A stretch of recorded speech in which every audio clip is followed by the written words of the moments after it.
Skill development को बढ़ावा देने के लिए सरकार औद्योगिक प्रशिक्षण संस्थानों यानी कि ITIs को इंडस्ट्री चैम्बर या फिर बड़ी कंपनियों के साथ जोड़ सकती है। इस रिपोर्ट के मुताबिक नीति आयोग इस व्यवस्था के लिए फ्रेमवर्क तैयार कर रहा है।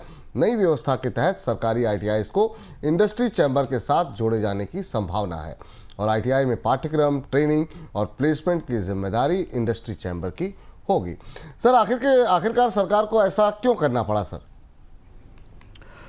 ITI को लेकर नीति आयोग लगातार अपने अलग अलग प्रयोगों में, कोशिशों में इस तरीके की सिफारिश करता रहा है। पहले तो हमें समझते हैं कि ITI जैसी संस्थाएं आमतौर पर जब तक इंडस्ट्री के साथ न जोड़ी जाएं तब तक वो सफलता में से चल नहीं सकती।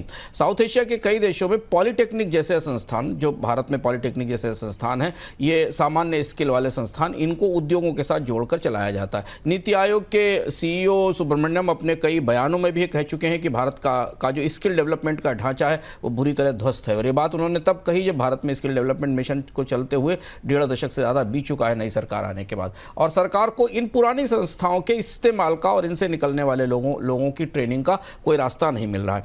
इसलिए ये कोशिश की जा रही, नीति आयोग इस प्रस्ताव पर विचार कर रहा है कि ITIs को जहाँ पर मीडियम लेवल के स्किल दिए जाते हैं, जिससे कि आप जिसमें प्लम्बर हैं और छोटी गतिविधियाँ हैं, इन्हें इंडस्ट्री के साथ जोड़ा जाए ताकि उद्योग इन्हें गोद ले सके और इन्हें चला सकें। करीब 15,000 के आसपास ITI है। 2023 में एक रिपोर्ट आई थी नीति आयोग की जिसमें यह था कि भारत में 1% से भी कम 0.09% ITI स्टूडेंट्स को जॉब मिलता है, प्लेसमेंट मिलता है। ये स्थिति है ITI के स्किल की, और इसलिए इस पर लोग निगाह रहेगी।